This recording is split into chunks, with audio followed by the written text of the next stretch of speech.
जी नमस्कार साथियों, मैं आशीष पांडे आप सबका स्वागत करता हूं अरुणरेखा स्टडी में।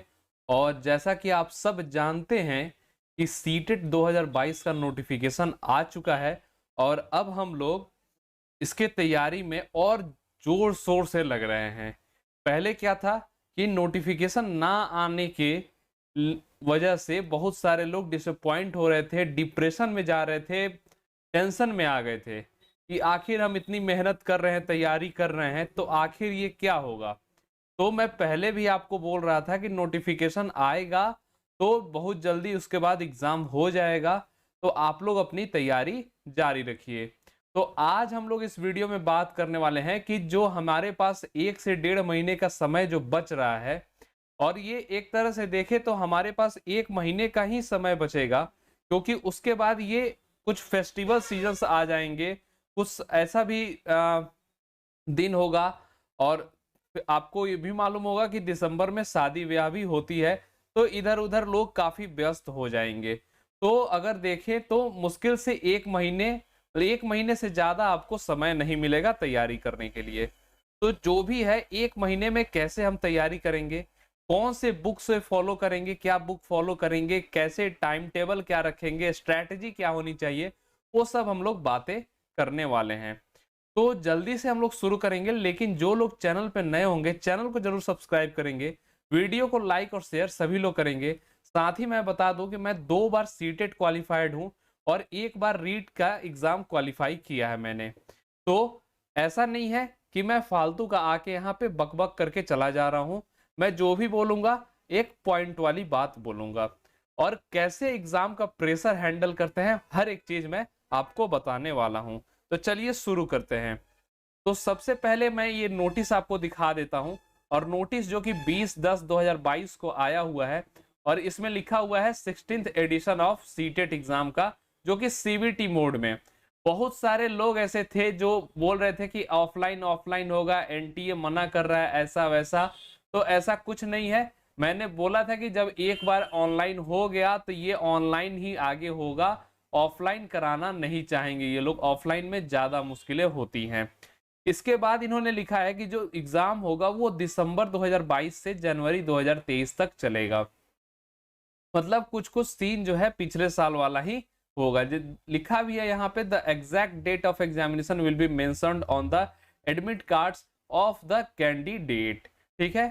The detailed information bulletin containing details of examination syllabus, languages, eligibility criteria, examination fee, examination cities and important dates will be available on cited website, official website. और यहाँ पे दिया है ये सब, मतलब आप लोग यहाँ पे अभी रहने दीजिए, और आप लोग बस इतना जान लीजिए कि जो आपका फॉर्म भरा जाएगा वो भरा जाएगा 31 तारीख से भरा जाएगा, और कब तक चलेगा, 31 अक्टूबर से लेकर ये 24 नवंबर तक चलेगा। ठीक है। और लास्ट डेट जो होगा आपको फी पेमेंट के लिए वो होगा 25 नवंबर। चलिए अब बात करते हैं हम लोग कि चार्ज कितना लगेगा, पैसे क्या लगेगा। तो अगर केवल 2 पेपर होते हैं, ठीक है, 2 पेपर होते हैं, दोनों में से कोई कोई एक दे रहे हैं, तो जनरल के लिए लगेगा आपका, जनरल और ओबीसी के लिए लगेगा 1000, और उसके अलावा जो भी कैटेगरी है उनके लगेगा 500। और अगर पहला और दूसरा दोनों आप लोग दे रहे हैं तब आपको 1200 और 600 ऐसे मार्क करके बनाया गया है। इस तरीके से आप लोग देख लीजिए। अब आते हैं हम अपने आगे कि क्या स्ट्रेटेजी होनी चाहिए, कैसे पढ़ाई करनी चाहिए। तो उससे पहले मैं बता दूं कि आपको क्या क्या इंपॉर्टेंट टॉपिक्स पढ़ना होना चाहिए, पढ़ लेना चाहिए, एकदम अच्छे से पढ़े होने चाहिए, क्योंकि ये इंपॉर्टेंट टॉपिक्स ऐसे हैं कि इससे क्वेश्चन आता ही आता है। अब जैसे ये है तो इनको बोला जाता है त्रिदेव, पेडागोजी के या सीडीपी के त्रिदेव बोले जाते हैं, पियाजे, वाइगोत्स्की और कोहलबर्ग। इनसे आपको पेपर में 8 क्वेश्चन से कम नहीं मिलेंगे, इनके बस थ्योरी से। तीनों लोग की थ्योरी पढ़ लीजिए, 8 से 10 क्वेश्चन आपको मिल जाएगा। इसके बाद आपका है कॉन्सेप्ट ऑफ डेवलपमेंट, इससे भी आपके मतलब क्वेश्चंस आते हैं, 2 क्वेश्चंस आ ही जाएंगे। एनसीएफ आरटीई, ये जो टॉपिक है इससे जो है, इससे सारे सब्जेक्ट में, ऑल सब्जेक्ट में आपके क्वेश्चंस बनते हैं। ये जरूरी नहीं है कि ये सीडीपी में ही इससे के क्वेश्चंस आए, इसके क्वेश्चंस आपके मैथमेटिक्स में, ईवीएस में, हिंदी में, इंग्लिश में, किसी में भी आ सकते हैं। ठीक, तो ये इंपॉर्टेंट हो जाता है ओवरऑल पेपर के लिए। ठीक, इसके अलावा इंक्लूसिव एजुकेशन से हर साल क्वेश्चन पूछता है। ब्लूम्स टैक्सोनॉमी से आपको मेनली सीडीपी और इंग्लिश में ये क्वेश्चन इससे आता है। ठीक है, मोटिवेशन हर सब्जेक्ट में मिलेगा इसका क्वेश्चन। लैंग्वेज स्किल सारे सब्जेक्ट में मिलेंगे। जेंडर सारे सब्जेक्ट में ये, इससे तो सीडीपी और मैथमेटिक्स ये ध्यान रखिएगा, इसमें ज्यादा इसके क्वेश्चंस आते हैं। उसी के साथ ये लैंग्वेज लर्निंग एंड एक्विजिशन, ये जो है इसका आपका आएगा लैंग्वेज वाले जो सब्जेक्ट्स हैं उसमें इसका ज्यादा वेटेज रहता है। टीएलएम सारे सब्जेक्ट्स में, ऑल सब्जेक्ट्स। सीसीई जैसे ये दोनों है उसी तरह सीसीई भी पढ़ लीजिए, ये सारे सब्जेक्ट्स में आएगा। सबसे ज्यादा ये ईवीएस में आता है इसका क्वेश्चंस। उसी के साथ एनईपी, एनईपी तो हम तो बोलेंगे कि बहुत जरूरी है, बहुत बहुत very very very very very important है ये। ठीक है, इससे क्वेश्चन सारे सब्जेक्ट में बनेंगे। लर्निंग डिसेबिलिटी, इससे भी क्वेश्चन बहुत बनते हैं और बहुत इंपॉर्टेंट ये टॉपिक है। ठीक है, हर साल 1 से 2 क्वेश्चन इससे आ ही जाते हैं। ठीक है, तो ये सीडीपी और मतलब पेडागोजी के बेस पे ये मेरा मतलब मानना है कि इससे क्वेश्चन बहुत आते हैं। इसके अलावा जो ईवीएस में है, ईवीएस के लिए मैं बता दूं, ईवीएस में 6 थीम्स आपको पढ़ना है, ये बहुत जरूरी है, ये पढ़ लीजिएगा। साथ ही एनसीईआरटी की जो बुक है 3rd से 5th, इसको तो आप बहुत अच्छे से पढ़ लीजिए। एक एक लाइन, वन लाइनर्स इसके आपको मिल जाएंगे। ठीक है, वन लाइनर्स मिल जाएंगे, इसको आप जरूरी पढ़ लीजिए। अच्छा, एक चीज मैं बता दूं कि जो लोग सीटेट का नोट्स अभी तक तैयारी शुरू नहीं किए हैं, सीटेट का नोट्स नहीं है उनके पास, तो वो मेरे पास कांटेक्ट कर सकते हैं सीटेट के पेड नोट्स के लिए। सीटेट के लिए पेड नोट्स के लिए आप लोग कांटेक्ट कर सकते हैं। मेरे टेलीग्राम आईडी पे आप लोग मैसेज कर दीजिएगा, और टेलीग्राम आईडी है आशी रॉक, ऐसे करके ये बनाया गया है टेलीग्राम आईडी, इस पे आप लोग मैसेज कर सकते हैं। तो आपको यहाँ पे मतलब पेड नोट्स आपको मिल जाएगा। इसका बहुत ही अच्छा बनाया हुआ नोट्स है। ठीक है, उसमें आपको पूरा डिटेल मैं बता दूंगा, टेलीग्राम पे आप लोग मैसेज कर दीजिएगा। इसी के साथ सिग्निफिकेंस ऑफ ईवीएस, ये बहुत इंपॉर्टेंट टॉपिक है, इससे क्वेश्चन बनते हैं। टीचिंग्स मेथड और एक्टिविटीज एंड डिस्कशन, इससे भी क्वेश्चन बनता है, 1 या 2 क्वेश्चन आएगा। इसके साथ साथ पिछले साल से मैंने देखा है कि ये कुछ स्टैटिक पार्ट कवर कर रहा है, एक्स्ट्रा जो पार्ट है। मतलब पहले तो था जो आपको एनसीईआरटी की बुक में मिलेगा वो तो है, उसके अलावा भी एज ए स्टैटिक जीके के रूप में इससे पूछा जा रहा है क्वेश्चन, तो ये आप लोग जरूर पढ़ लीजिएगा। ठीक है, स्टैटिक जीके के रूप में ये बन रहा है। साथ में मैं एक चीज बता दूंगा कि जो यूपी टेट का जो पेपर होता है, आजकल सीटेट वाले उसके ईवीएस के पेपर की थोड़ा नकल कर रहे हैं, कॉपी कर रहे हैं। ठीक, तो इसके 1-2 साल के, एटलीस्ट 2 साल के आप लोग प्रीवियस ईयर पेपर निकाल के देख लीजिएगा, पढ़ लीजिएगा एक बार। ठीक, इसके अलावा मैथमेटिक्स में आते हैं तो नेचर ऑफ मैथमेटिक्स से क्वेश्चन बहुत ज्यादा पूछता है। उसी के साथ टीएलएम्स मतलब टीचिंग लर्निंग मेथड्स जो होते हैं, मटेरियल्स होते हैं, ये इससे क्वेश्चंस काफी पूछा जाता है। डायग्नोस्टिक एवं रिमीडियल टीचिंग, जो निदानात्मक आप लोग पढ़ते होंगे, निदानात्मक शिक्षण ये सब पढ़े होंगे हिंदी में, तो इससे क्वेश्चन काफी बनता है। इवैल्यूएशन और असेसमेंट से काफी क्वेश्चन, मतलब मूल्यांकन और आकलन जो बोलते हैं, उससे आपको क्वेश्चन बनेगा। कंटेंट पार्ट में मैं बात करूं तो ये दोनों टॉपिक से बहुत क्वेश्चन बनते हैं।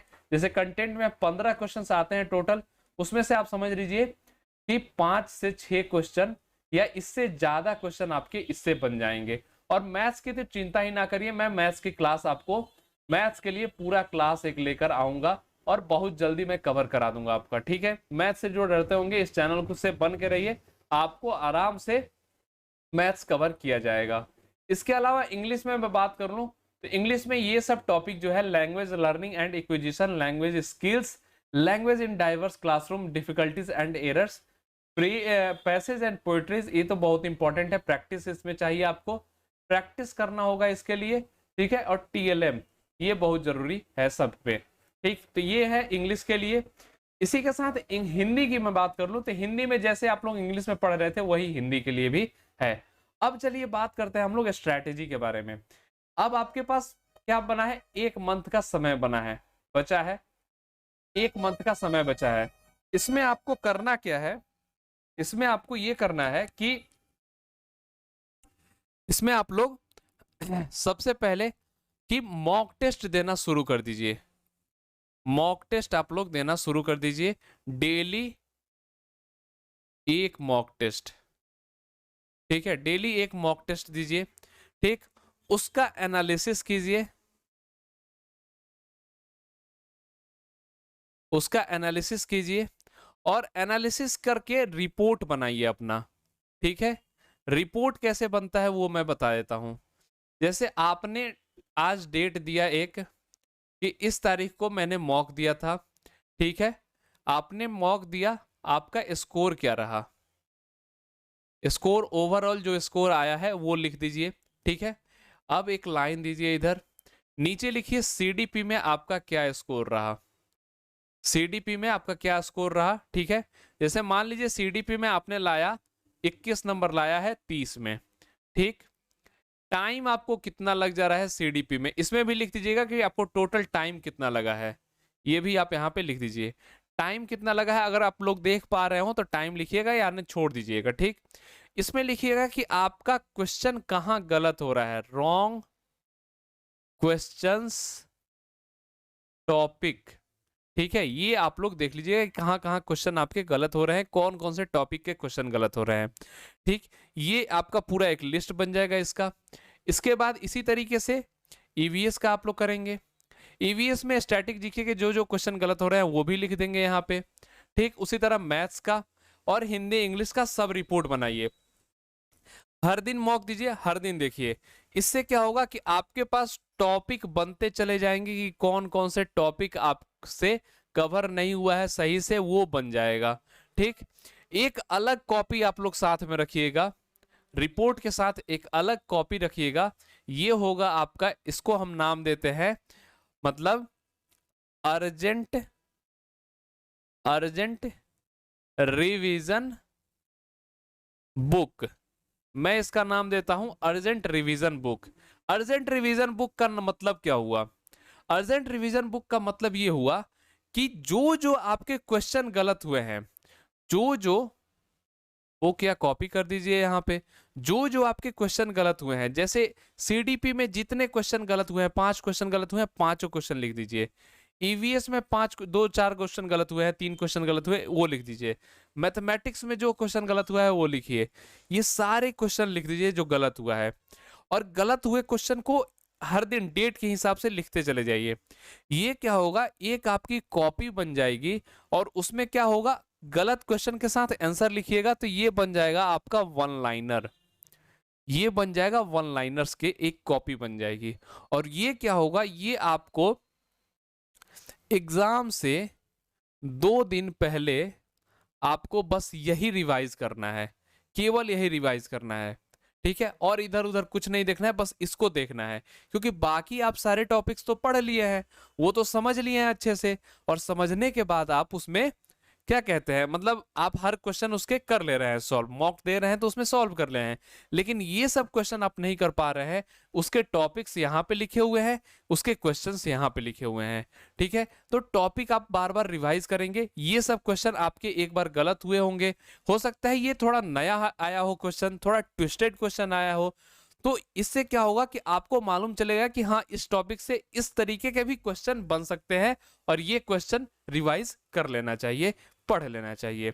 ठीक, तो यहां से आपका ये तैयार हो जाएगा इसमें। उसी के बाद मैं बात करूं कि जब आपका एग्जाम डेट से, एग्जाम डेट जब आ जाए आपका, तो एग्जाम डेट से जिनको ज्यादा डर लगता हो एग्जाम से वो 15 दिन पहले, ठीक है 15 दिन पहले, या जिसको कम डर लगता हो वो 10 दिन पहले, वो क्या करेंगे कि जैसे आपका एग्जाम टाइम है, एग्जाम टाइम क्या है, एग्जाम टाइम है आपका मान लीजिए 10 से कितना देर चलता है, 2 घंटे 2.5 घंटे चलता है, 12:30 तक है, ऑनलाइन एग्जाम है। ठीक है, ऑनलाइन एग्जाम है आपका, तो आप क्या करेंगे अपने घर में ही, कहाँ, घर में, घर में ही क्या करेंगे, 9:30 बजे एक मॉक टेस्ट पेपर लेकर सामने रख के और बैठ जाएंगे, मॉक टेस्ट पेपर का एक भी क्वेश्चन नहीं देखेंगे। ठीक है, इस समय से बैठे रहेंगे चुपचाप, कुछ नहीं करेंगे, ना किसी से बोलेंगे, ना किसी से बात करेंगे, ना पानी पीना है, ना वॉशरूम जाना है, कुछ नहीं करना है, और 10 बजते सामने घड़ी रखिए, आप अपना मॉक टेस्ट स्टार्ट करेंगे। मॉक टेस्ट स्टार्ट करेंगे, ठीक। और जब तक 12:30 हो नहीं जाता है आप वहां से उठेंगे नहीं। 12:30 तक आप उठेंगे और उसके बाद उठने के बाद आपको जो फ्रेश होना है, इधर उधर टहलना है टहलिए, या मॉक टेस्ट का रिजल्ट देखना है रिजल्ट देखिए, ठीक। तो ये जब काम आप कीजिएगा, अच्छा एक चीज और ध्यान रखिएगा, ये मैं 9:30 से बता रहा हूं, अगर आपका टाइम दूसरा हो, 2 बजे से हो, 3 बजे से हो, तो आप लोग उसी टाइम पे बैठिएगा। ये 10-15 दिन जब आप ऐसे बैठने लगेंगे तो आप एग्जाम वाले फील में आ जाएंगे। तो एग्जाम वाले फील में जब आ जाएंगे तो आपका जो तैयारी होगा वो एग्जाम की तरह से तैयारी हो जाएगा एकदम। आपकी बॉडी, जैसे क्या होता है कि नए इन्वायरमेंट में जाने पे तबीयत खराब हो जाएगी, आप ढल नहीं पाते हैं। तो एक इन्वायरमेंट जो बदल रहा है तो उसमें आप अपने आप को डाल लीजिए पहले ही। अब उसमें ढाल लेंगे तो आपको आराम से, कोई दिक्कत नहीं हुई, बहुत ही स्मूथ आप तरीके से एग्जाम दे सकते हैं।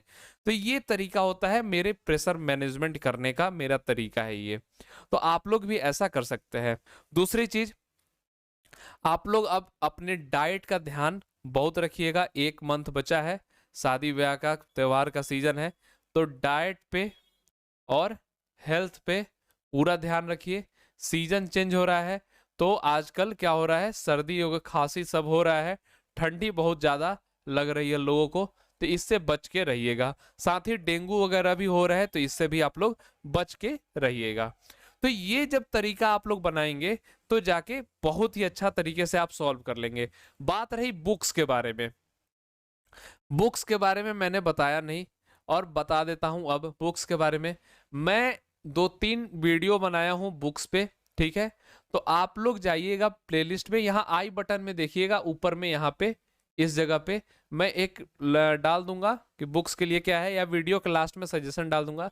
मैं एक प्रैक्टिस बुक की मैंने एक वीडियो बनाया है, बस आप लोग वो वीडियो देख लीजिए और वही बुक को आप खरीद लीजिए। उसी बुक से आपका काम हो जाएगा, क्योंकि उस बुक में जो पिछले साल का ऑनलाइन एग्जाम हुआ था उसके क्वेश्चन उसमें दिए हुए हैं। तो बुक्स के लिए ये है। अब इसके बाद कोई बुक्स वगैरह ना खरीदिए। हाँ, नोट्स नहीं है आपके पास, पढ़ना चाहते हैं तो नोट्स मेरा ले सकते हैं, आप लोग टेलीग्राम आईडी पे मैसेज कर सकते हैं, ठीक है। और मैं बता दूं, नोट्स उनका कंप्लीट नहीं होता है जो वर्किंग आदमी होते हैं या हाउसवाइफ होती हैं उनका। और जो अभी तक नोट्स कंप्लीट नहीं किया है तो शायद वो मतलब सोया, उसको सीटेट करना ही नहीं है, ठीक। इन लोगों का नोट्स नहीं होता है तो कुछ हद तक समझ सकते हैं कि हाँ इन्हें टाइम नहीं मिलता है, रिस्पॉन्सिबिलिटी ज़्यादा होती है, काम ज़्यादा होते हैं, तो इसलिए इनको नोट्स बनाना मुश्किल होता है। लेकिन जिसके पास कुछ काम ही नहीं है और नाम बोल रहा है सीटेट की तैयारी कर रहे हैं और उसके पास नोट्स नहीं है, तो भाई आप तो बेकार इंसान हो, आप सीटेट करने लायक भी नहीं हो, आप एक शिक्षक बनने लायक नहीं हो। तो इसी के साथ मैं यही वीडियो अपना खत्म करता हूं और उम्मीद करता हूं आप लोग मेरी बातों को समझ गए होंगे। तो जो लोग चैनल पर नए होंगे चैनल को जरूर सब्सक्राइब करेंगे, वीडियो को लाइक और शेयर सभी लोग करेंगे। मिलते हैं अब आपसे अगले वीडियो में, और आपके सपोर्ट रहेगी तो और आगे जाएगा ये चैनल। मिलते हैं अगले वीडियो में, तब तक के लिए टाटा bye bye and thank you. जय हिंद।